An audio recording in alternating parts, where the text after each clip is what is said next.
I've saved countless lives as a paramedic, but I couldn't save my own marriage from the ultimate betrayal. When my friends and I took DNA tests as a joke, I never imagined discovering my 9-year-old son wasn't mine, and his real father was. Now, as my wife plots to take my son away with the man who destroyed our family, I'm facing the fight of my life. Some bonds run deeper than blood, and I'll prove that being a real father has nothing to do with DNA. My name is Matthew Brewer. I'm 42 years old, and for 15 years, I've been a paramedic in Portland. I've seen people on their worst days, car wrecks, heart attacks, overdoses, but nothing prepared me for watching my own life flatline. Owen came along 9 years ago, after we'd been married for 3 years. He was our miracle, or so I thought. Lauren had struggled getting pregnant, and when it finally happened, I was over the moon. Never questioned it for a second. The kid has my smile. Everyone says so. Or said so. Last summer marked our 12th anniversary. Lauren and I weren't exactly setting the world on fire anymore, but we were solid. Or so I told myself. We had the 4-bedroom in the suburbs, the yearly trips to Lake Tahoe, the comfortable routine. Owen was thriving in 3rd grade. I was up for a promotion to EMS captain. That's when Greg suggested the DNA kits during poker night. Greg Warner, my supposed best friend since paramedic school. The physical therapist who'd helped me recover after I tore my rotator cuff, saving an elderly woman from a car fire. The godfather to my son. Come on, guys, he said, dealing another hand, bourbon loosening his tongue. They're on sale for Father's Day. Wouldn't it be hilarious to see if our kids are actually ours? He laughed, but there was something in his eyes. Something I should have recognized from my years reading patients. 3 other guys from the station were there, Jones, Rodriguez, and Sullivan. They chuckled, anteed up, kept playing. Sure, why not? I sat like a fool. Could be interesting to see Owen's ancestry anyway. We ordered the kits that night. 5 middle-aged men hunched around my laptop, credit cards out, another bottle of bourbon emptying as we laughed about what percentage Neanderthal we'd turn out to be. The kits arrived a week later. Simple process, spit in a tube, mail it off. Forgot about it for almost a month until 5 envelopes showed up in our mailboxes. My friends and I took DNA tests to check our kids' paternity as a joke, but when we opened those envelopes, none of us was prepared for what would come next. I stared at the lab results, reading them over and over like a patient's chart that made no sense. Probability of paternity, 0%. Not even a margin of error. Just cold, scientific certainty that Owen wasn't mine. The rec room of the station fell silent. Jones, Rodriguez, and Sullivan were engrossed in their own results, relief washing over their faces. But Greg wasn't looking at his paper. He was looking at me, his face drained of color. Matt, you okay, brother? Sullivan asked, noticing my stillness. I didn't answer. I couldn't. My mind was racing back through 9 years of memories. Owen's birth, his first steps across our living room into my outstretched arms, teaching him to ride a bike, the matching Trailblazers jerseys we wore to games. Then like a lightning strike, it hit me. Greg's strange expression when he suggested the tests. His reaction now. I locked eyes with him across the table, and I knew. I knew before he dropped his gaze, before his papers slipped from his trembling fingers. You son of a bitch, I said, my voice barely a whisper. The other guys froze, suddenly aware something was very wrong. I stood up, chair scraping against the floor. Owen is yours, isn't he? Greg's silence was my answer. I slammed my palms on the table, leaning across until my face was inches from his. The room temperature seemed to drop 20 degrees. Jones and Rodriguez exchanged nervous glances, sensing the storm brewing. How long? I demanded, my voice dangerously controlled. How long have you been sleeping with my wife? Greg still wouldn't meet my eyes. It was just one time, Matt. Years ago. I swear I didn't know. Liar. I shoved the table away from me. Cards, chips, and beer bottles scattered across the floor. One time doesn't make a baby conveniently 9 months before Owen was born. Sullivan stepped between us. Matt, take a breath, man. Think about what you're doing. I've saved 23 lives this year, I said, eerily calm despite the rage boiling inside me. But right now, I've never felt more betrayed in my entire life. My hands curled into fists at my sides, knuckles white with restraint. The room felt electric with tension. The other guys knew what I was capable of. They'd seen me carry unconscious adults down 3 flights of stairs during fires, hold bleeding arteries closed with my bare hands until surgeons could take over. Greg finally looked up, guilt and fear battling in his eyes. It wasn't supposed to happen. Lauren was upset after the miscarriage. You were working double shifts. I went to check on her and decided to comfort her. I grabbed my jacket and keys. You're dead to me. Both of you. I stormed out, ignoring their calls. The drive home was a blur.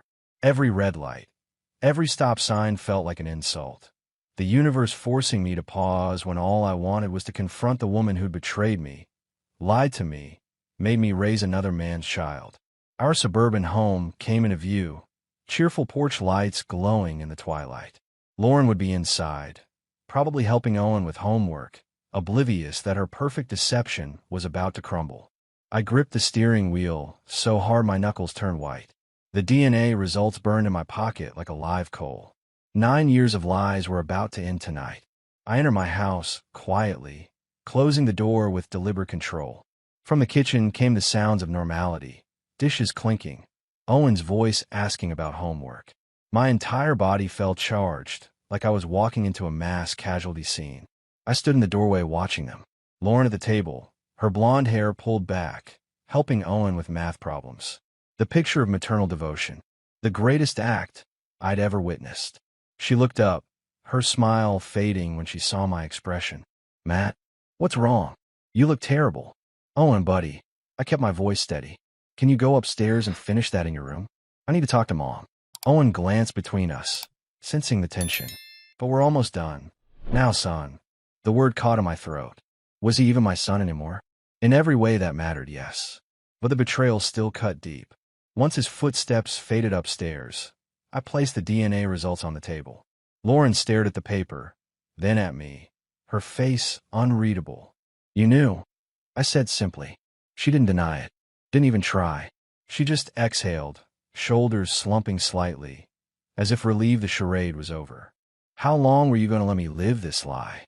My voice remained controlled, but my hands were shaking. Were you ever going to tell me Owen isn't mine? Matt, please. Was it just once with Greg? Or have you been laughing behind my back for 9 years? Lauren's eyes darted toward the stairs. Keep your voice down. Owen might hear. That's what you're worried about. I laughed bitterly. Not that you've destroyed our family. Not that you betrayed me with my best friend. Just that Owen might overhear the truth. It happened once, she whispered. When you were working those 80-hour weeks. I was lonely. The miscarriage had just. Don't you dare. I cut her off. Don't you dare use our lost baby as an excuse for sleeping with Greg. Lauren stood, anger flashing across her face. What do you want me to say? That I made a terrible mistake? I did. But Owen is still the son I raised. I finished. The son I love. The son you both lied to me about for 9 years. Lauren moved toward me, reaching for my arm. Matt, we can work through this. Go to counseling. For Owen's sake. I stepped back from her touch. No, there's no coming back from this. Her expression hardened. So what now? You walk out. Abandon your son because of a DNA test. I drew myself up, meeting her gaze with steel in mine. I would never abandon Owen. But I won't live with your lies anymore. Lauren's facade finally cracked. You can't take him from me. I'm not taking anyone from anyone, I said. But things are going to change. Starting tonight. Lauren moved into the guest room, without argument. I sat in the dark living room until midnight, replaying every moment of our relationship, searching for other clues I'd missed. The creak of the stairs alerted me. Owen stood there in his dinosaur pajamas, clutching his stuffed T-Rex. Dad, are you and Mom fighting? My heart clenched. I patted the sofa beside me. Come here, buddy. He curled against my side, warm and trusting. Is Mom leaving? Zach's mom left and never came back. No, Owen, I said carefully. But there are some things your mom and I need to figure out. Because you're mad at her. I chose my words carefully. Sometimes adults make mistakes that hurt each other. And then we need time to decide what happens next. Are you mad at me too? No. I turned, gripping his shoulders gently, looking straight into his eyes. Eyes that I now realized matched Greg's. Listen to me. Nothing that's happening is your fault. And nothing will ever change how much I love you. You understand that. He nodded, unconvinced. You're my son. I continued. No matter what happens between me and your mom, that will never change. After I tucked him back into bed, I called the station chief and requested emergency family leave. Then I texted Jones, asking him to cover my shifts. I'd earned enough goodwill over 15 years of running into burning buildings while others ran out. The next morning, Lauren was already dressed when I came downstairs. Owen had left for school, catching a ride with a neighbor's kid. "We need to talk," she said. "About what?" "How you plan to explain this to Owen someday. Or how you're going to tell your parents their grandson is actually their daughter's affair baby." Lauren flinched. "That's not fair. None of this is fair." I finally raised my voice. "I spent 9 years believing Owen was mine. 9 years thinking the tiny life we created after losing our first baby had survived against the odds. Do you have any idea what you took from me?" Lauren's eyes welled with tears. For the first time, I saw genuine remorse. "I wanted to tell you. So many times. But I was afraid. Afraid I'd leave. Afraid I'd stop providing this perfect suburban life. Afraid you'd stop loving him," she whispered. "Afraid you'd look at him differently." The truth of her words hit me like a sucker punch. Would I have loved Owen the same if I'd known from the beginning? I wanted to believe I would have, but the doubt lingered. "I need to know everything," I said finally. "No more lies." A week after the DNA bombshell, I was running on caffeine and determination. Lauren had taken a few days to clear her head at her sister's, leaving me to explain her absence to Owen. I told him she needed some time to think, which wasn't a lie. I was in the kitchen making Owen's lunch when there was a knock at the door. I opened it to find Sarah Rodriguez, my colleague Mike's wife, and an ER nurse at Portland General. "You look terrible," she said bluntly. "Good morning to you too," I replied. She shouldered past me, setting a casserole dish on the counter. "Mike told me what happened. Not all of it, just that Lauren left and you're handling things alone." I stiffened. "I don't need pity casseroles. It's lasagna, not pity. And I'm here because I've been where Owen is." Her direct gaze cut through my defensiveness. "My mom walked out when I was 8. Dad had no clue how to handle a little girl's needs. Someone stepped up to help him." I exhaled slowly, the fight draining out of me. "I appreciate the thought, but I'm not leaving until you eat something that isn't from a drive-thru," she interrupted. "And I've got the day off. Go shower. You smell like you've been wearing the same shirt for days." She wasn't wrong. I hadn't been sleeping, spending nights researching custody laws and calling in favors to find a good family attorney. When I emerged from the shower, I found Sarah organizing the chaos that had been my kitchen. The lasagna was heating, and a grocery bag sat on the counter. "I grabbed some essentials," she explained. "Kid-friendly breakfast stuff, fruits that won't rot in 12 hours, and ingredients for actual meals." "You didn't have to do this," I said, genuinely touched. "I know that." She stopped wiping the counter and faced me. "Look, Mike won't say it because he thinks you'll bite his head off, but the whole station is worried about you. Your family. Let people help." Later that afternoon, Sarah helped me prepare for Owen's return from school, coaching me through the conversation we needed to have. "Be honest but age-appropriate," she advised. "And remember, kids are resilient. They pick up on our energy. If you act like this is the end of the world, that's how he'll see it." When Owen bounded in from the school bus, his face lit up seeing fresh cookies on the counter. "Did Mom come home?" he asked hopefully. I sat him down. "No, buddy. Mrs. Rodriguez came by to help us out. Mom's still at Aunt Jen's." His small face fell. "When is she coming back?" I took a deep breath. "I don't know yet. Your mom and I are trying to figure some things out. But here's what I do know. We both love you very much. That's never going to change." Owen studied my face, his eyes too perceptive for a 9-year-old. "Are you getting divorced like Tommy's parents?" I didn't lie. "Maybe. We haven't decided yet. But even if we do, I'll always be your dad." 2 weeks after Lauren left, I received a text. "We need to talk. Face to face. About Owen's future." I arranged for Owen to stay with my parents for the evening. They'd been my rock through this nightmare, despite their own shock and disappointment in Lauren. I suggested meeting at a coffee shop downtown, neutral territory, but Lauren insisted on coming to the house. I steeled myself for the confrontation, determined to remain calm for Owen's sake. When Lauren arrived, she looked different, more polished than when she'd left, wearing an outfit I'd never seen. Her hair was freshly highlighted, her nails manicured. "You look nice," I said stiffly. "Glad to see you're holding up." She ignored the jab, setting her purse on the counter. "How's Owen?" Missing his mother.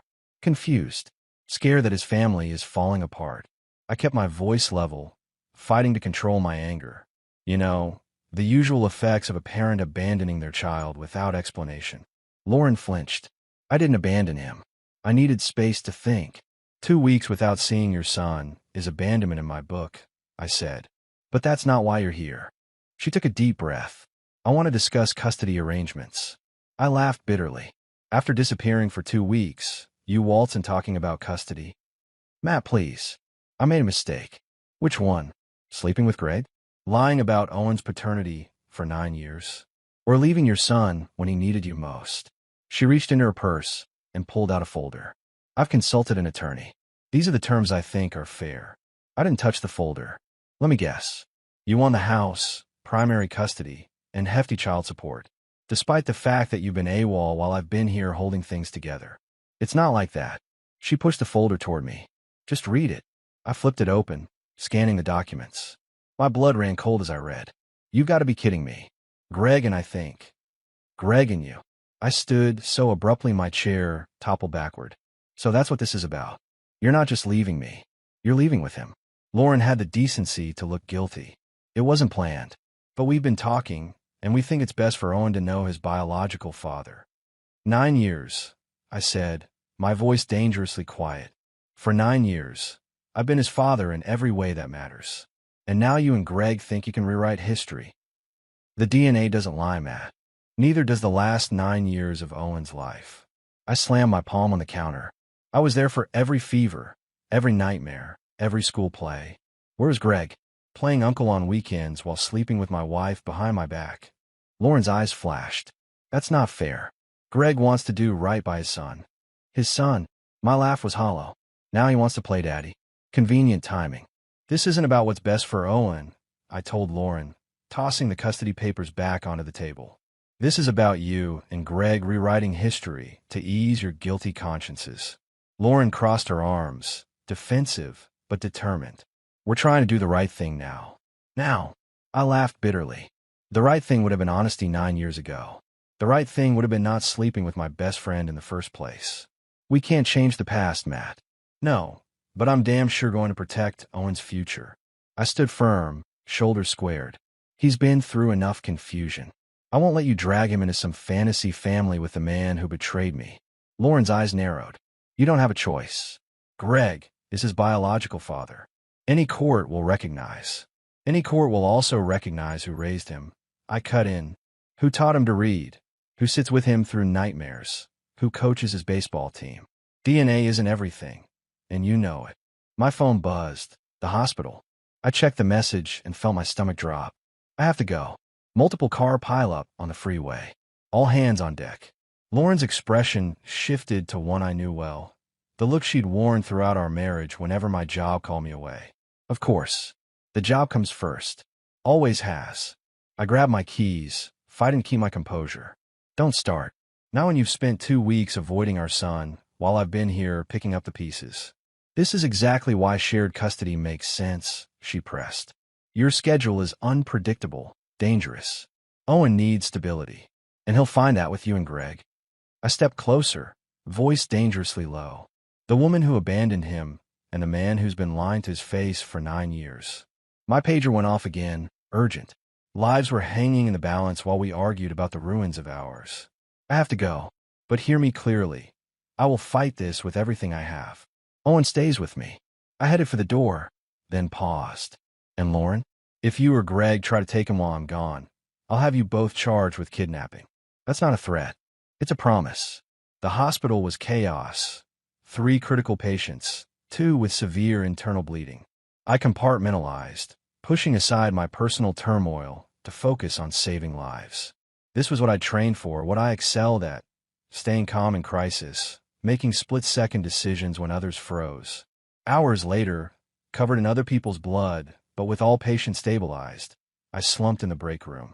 My phone showed 3 missed calls from Lauren and a text. We need to finish our conversation. I'm bringing Greg tomorrow, 7 p.m. Sullivan found me staring at the message, my knuckles white around my coffee cup. That bad? He asked quietly. I looked up at my colleague, a man who'd witnessed the whole ugly scene with Greg, who'd been checking on me discreetly ever since. Lauren wants shared custody. With Greg. Sullivan sat across from me. Jesus. What are you going to do? Fight. I set the cup down before I crushed it. I've already contacted an attorney who specializes in complex custody cases. I'm not losing my son. You need backup tomorrow, Sullivan said firmly. Someone to keep you from doing something you'll regret when they show up together. He was right. Facing Lauren and Greg alone, after the trauma of today's shift, might push me past my breaking point. My brother's a cop, Sullivan continued. He can stop by unofficial visit. Just having him there might keep things civil. I nodded, grateful. This was brotherhood. Not the false version Greg had pretended at, but the real thing, forged in fire and blood and mutual respect. I appreciate it, I said simply. Sullivan clapped my shoulder. Family takes care of family, brother. And that kid is your family, DNA be damned. Sullivan's brother Casey arrived before Lauren and Greg. His police cruiser parked conspicuously in my driveway. He wasn't in uniform, but his confident stance and watchful eyes made his profession obvious. Just here as a friend, he assured me, accepting a beer. Though I did run background checks on both of them. Standard procedure when a buddy's going through hell. I raised an eyebrow. Find anything. Nothing on Lauren. But your pal Greg has 2 complaints from female patients at his physical therapy practice. Both dropped, but still. The doorbell rang precisely at 7. Lauren stood on the porch with Greg hovering awkwardly behind her. Their practiced unity faltered when they spotted Casey leaning against the kitchen doorframe. Who's this? Lauren demanded as they entered. Casey Sullivan, friend of the family. His tone was pleasant but authoritative. I'll just be in the other room. Pretend I'm not here. Greg shifted uncomfortably, eyes darting between Casey and me. Is this necessary, Matt? We're just here to talk. Seems necessary to me. I replied coolly. Let's get this over with. We sat at the dining table where our family had shared thousands of meals. Now it felt like a negotiation table, with Lauren and Greg on one side, me on the other, and years of betrayal stretching between us. Lauren produced another folder. Our attorney drafted these papers. Joint legal custody, with Owen living primarily with Greg and me. You'd have him every other weekend and 2 nights during the week. Absolutely not. I didn't even touch the papers. Owen stays in his home, with me. I've been his primary caregiver since he walked out. That was temporary, Lauren argued. And Greg is his biological father. A fact you both concealed for 9 years, I reminded them. A judge will consider that, along with your recent abandonment. Greg leaned forward, attempting reason. Matt, we all care about Owen. This doesn't have to be ugly. Something snapped inside me. It became ugly the moment you slept with my wife. It became uglier when you watched me raise your son for 9 years without saying a word. And it reached peak ugliness when you decided to play daddy now that the hard work is done. That's not fair, Greg protested. Fair? I laughed harshly. Was it fair to let me believe Owen was mine?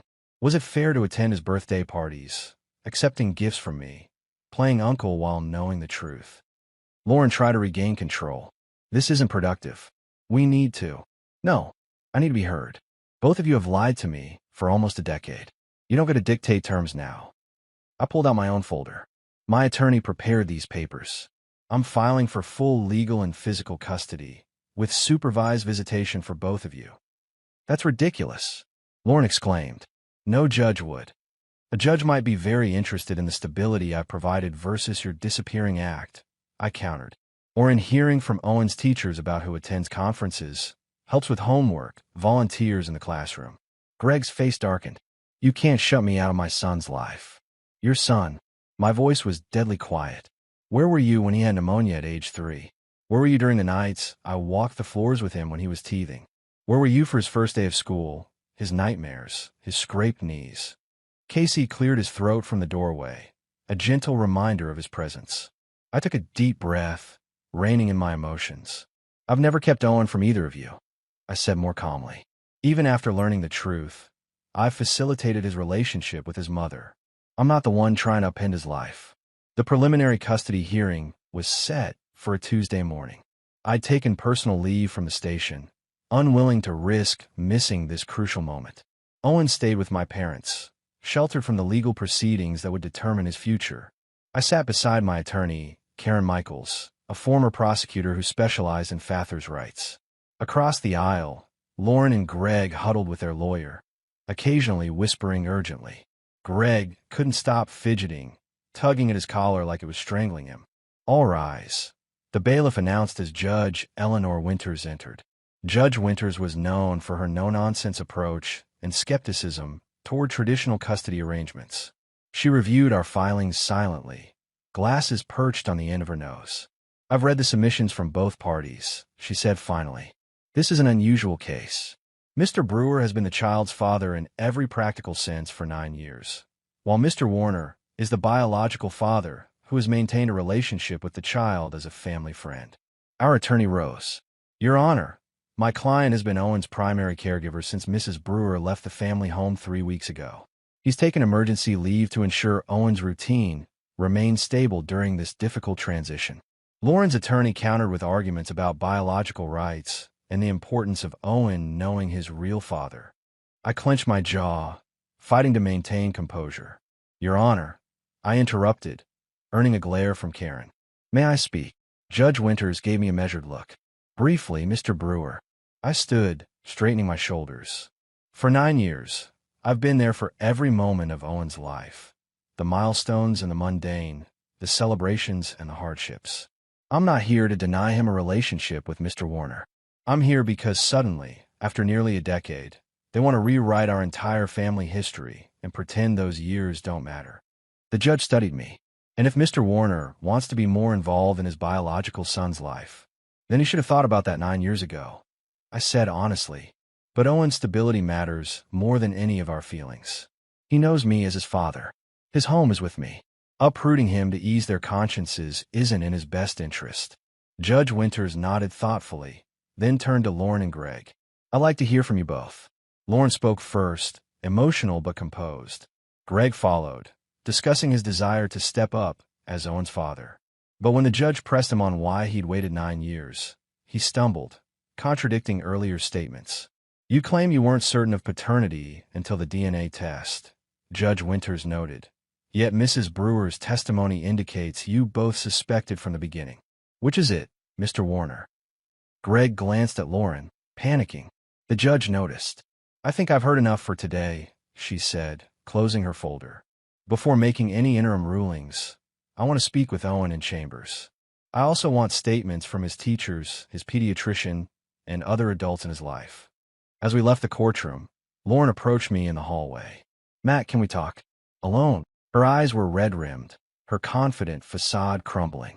I nodded, following her to an empty conference room. "Greg lied on the stand," she said quietly, "about not knowing. He's always known, or at least strongly suspected." I leaned against the wall, suddenly exhausted. "Why tell me this now?" She looked down. "Because regardless of our problems, Owen deserves the truth. And I'm starting to realize that maybe I've been thinking about this all wrong." 6 months after the DNA revelation that shattered my world, I stood on the sidelines of Owen's baseball field, cheering as he took his position at second base. Beside me, Lauren clapped enthusiastically, while Greg sat several bleachers away, uncomfortable but present. The custody arrangement Judge Winters had ordered was working better than I'd expected. Owen lived primarily with me, with Lauren having him 3 weekends a month. Greg had supervised visitation twice monthly, a schedule that would be revisited after a year. "He's really improved his fielding," Lauren commented, watching Owen confidently catch a grounder. "Sullivan's been working with him," I replied. "Says the kid has natural instincts." After the hearing, Lauren had withdrawn the joint custody petition with Greg. She'd moved into a condo nearby, instead of leaving Portland with him, as originally planned. Greg had eventually relocated for a job opportunity in Seattle, a mutual decision that gave everyone needed space. The truth was, Lauren and I still had mountains of issues to work through. The divorce proceedings continued, painful but necessary. But we'd reached an understanding about Owen. His stability and happiness came first. When the game ended, Owen's team victorious by 2 runs, he raced over, sweaty and beaming. "Dad, did you see my catch?" "Wouldn't have missed it for the world, buddy." I ruffled his hair, noting how he'd grown taller in the past months. After high-fiving teammates, Owen acknowledged Lauren with a quick hug, then awkwardly waved to Greg. The relationships were evolving, gradually finding new shapes to accommodate the complicated truth. Later that evening, as I tucked Owen into bed, he asked the question I'd been dreading. Dad, is Greg really my biological father? I sat down, meeting his eyes. Yes, he is. But biology is just science. Being a father means showing up every day, through good times and bad. It means loving someone so much that nothing could ever change that. Not DNA tests. Not mistakes from the past. Owen nodded thoughtfully. Like how you still come to all my games, even when you're tired from saving people. My throat tightened. Exactly like that. I'm glad you're my dad, he said simply, before rolling over and drifting toward sleep. Standing in his doorway, watching his chest rise and fall, I realized something fundamental had healed inside me. The anger wasn't gone completely, perhaps it never would be, but it no longer defined me. A text lit up my phone. Sarah Rodriguez, checking if I was still joining the station crew for breakfast tomorrow. I smiled, typing back an affirmative. Life was moving forward in unexpected ways. As I closed Owen's door, I thought about the uncertain road that had led us here. I discovered painful truths, faced betrayal, and fought for what mattered most. Through it all, I found a strength I hadn't known I possessed. And most importantly, I kept my promise to Owen, to be his father, in every way that truly counted. I wasn't the man I'd been a year ago. I was stronger, wiser, more certain of what mattered. Some wounds might never fully heal, but in their place, something more resilient had grown.